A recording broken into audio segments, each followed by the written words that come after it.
Всем привет! Я думаю, вам будет интересно услышать продолжение нашумевшей истории о австралийском наемнике Оскаре Дженкинсоне. 16 мая 2025 года стал днем, когда весь мир вновь обратил внимание на затяжной конфликт между Россией и Украиной, но на этот раз через призму личной драмы судебного процесса над австралийцем Оскаром Дженкинсом, жителем Мельбурна, признанным российскими властями наемником. Его приговор, 13 лет лишения свободы в колонии строгого режима, вызвал широкий общественный и политический резонанс как в Австралии, так и за ее пределами. Для тех, кто внимательно следил за ходом событий, итог вряд ли стал неожиданным. Премьер-министр Австралии Энтони Албанези заявил, что этот приговор возмутителен и нарушает международные нормы.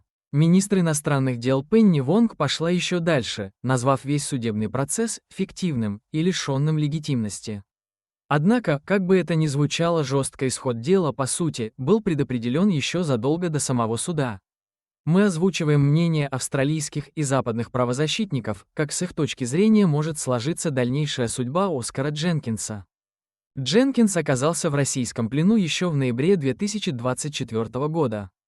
С самого момента его исчезновения информация о его судьбе оставалась крайне скудной.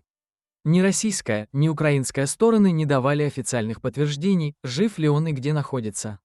Лишь к Рождеству появились первые признаки того, что он жив, но находится в плену у российских военных. Австралийское правительство сразу заявило, что Оскар Дженкинс должен считаться военнопленным, на которого распространяется действие Женевской конвенции.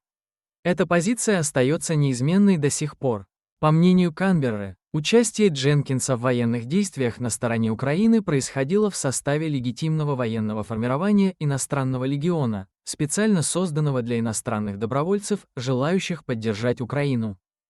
С точки зрения украинской стороны, бойцы иностранного легиона – это такие же комбатанты, как и солдаты ВСУ, имеющие право на защиту в соответствии с международным гуманитарным правом. Однако Россия категорически не признает за ними такого статуса, утверждая, что иностранцы, сражающиеся за Украину, являются наемниками и, следовательно, не подпадают под защиту Женевских конвенций. Это фундаментальное расхождение в трактовке международного права и стало одной из главных приговора. Учитывая обстоятельства, можно сказать, что Дженкинсу в определенной степени повезло. В прошлом уже были сообщения о казнях иностранных добровольцев, попавших в российский плен, или о приговорах к смертной казни по обвинению в наемничестве. На этом фоне 13 лет тюрьмы, пусть и в колонии строгого режима, выглядит как относительно мягкий исход. Безусловно, для семьи Дженкинса и австралийских властей это не победа, но и не трагический финал. Ключевой вопрос: кто он с точки зрения международного права, наемник или законный участник военных действий? В соответствии с Женевскими конвенциями, комбатант – это лицо, официально принимающее участие в вооруженном конфликте от имени государства или вооруженной группы, действующий под командованием, соблюдающий законы и обычаи войны. Комбатантам, в случае их захвата, предоставляется статус военнопленного. Они обладают иммунитетом от уголовного преследования за сам факт участия в боевых действиях, даже если их действия привели к гибели солдат противника. Таким образом, если бы российская сторона признала Дженкинса комбатантом, бойцом украинского иностранного легиона, он должен был бы автоматически получить статус военнопленного. Это означало бы право на гуманное обращение, регулярные контакты с представителями международных гуманитарных организаций, защиту от уголовного преследования за само участие в войне, а в дальнейшем возможное участие в обмене пленными. Россия официально признала Оскара Дженкинса наемником, ссылаясь на протокол номер 1 к Женевским конвенциям. Согласно ему, наемник – это человек, воюющий ради личной выгоды, не являющийся гражданином или членом вооруженных сил стороны конфликта. Такой статус лишает его права на защиту по международному гуманитарному праву. Однако в международной практике этот термин применяется крайне выборочно, что порождает политические споры. Несмотря на то, что Дженкинс служил в иностранном легионе Украины по контракту с Минобороны, Москва считает его наемником.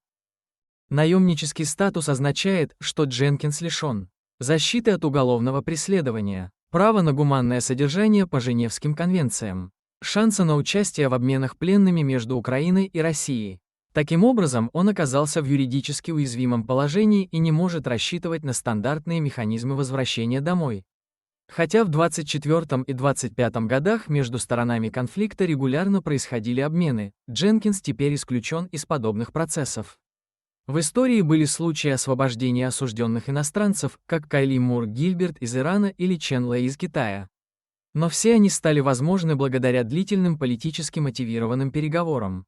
А в условиях разрыва дипломатических связей между Австралией и Россией такой сценарий крайне маловероятен. Канберра не признает легитимность суда Луганской Народной Республики, где проходил процесс, что исключает любую официальную апелляцию. Кроме того, у стран нет двусторонних соглашений о передаче заключенных, а использование международных механизмов вроде Европейской конвенции натыкается на непреодолимые юридические и политические барьеры. Может ли он вернуться? Да, в перспективе, возможно. Но это потребует завершения конфликта или хотя бы фазы активных боевых действий, участия третьих стран, политической воли с обеих сторон, вероятно и вмешательство международных структур, включая Красный Крест или ООН. Отбывание полного срока в России – наиболее реалистичный исход. Австралия может добиваться доступа к Дженкинсу через международные организации и публичное освещение его дела. Однако реальные шансы на освобождение пока крайне низки. Но сегодня, в июле 2025 года, все указывает на то, что Дженкинс проведет ближайшие месяцы, а возможно и годы, в российской тюрьме, в условиях, о которых миру ничего не известно. История Оскара Дженкинса – не просто рассказ о пленнике.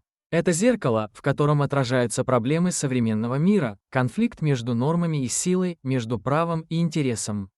Каждый раз, когда мы слышим о подобных историях, нам напоминают, война не заканчивается на фронте, она продолжается в судах. В дипломатии, в тюрьмах и в заголовках газет. Оскар Дженкинс стал частью этой войны, осознанно или нет. А значит, его история заслуживает с одной стороны сочувствия, а с другой осуждения, и требует самого пристального внимания. Потому что завтра на его месте может оказаться кто угодно. Австралия же не может защищать гражданина, не признавая суд, вынесший ему приговор, и оказалась в трудном положении. С одной стороны, правительство обязано защищать своего гражданина, по их мнению, он не совершал преступлений. С другой, любое официальное признание приговора или даже участие в переговорах с судом ЛНР будет означать фактическое признание легитимности российских оккупационных структур. Именно поэтому дипломатические каналы остаются заблокированными, нельзя защищать гражданина, признавая при этом институт, чье существование официально отрицается. Австралийское общество сочувствует, но и делится на тех, кто считает его героем, и тех, кто задается вопросом: зачем он вообще туда поехал? Он герой для одних и преступник для других. Его история – это не только личная драма, но и символ политического тупика, в котором оказываются многие иностранцы, участвующие в конфликтах по своей инициативе, а не государства. У меня все. Не забывайте подписаться на канал, ставить лайки и писать комментарии. Всем спасибо и до встречи!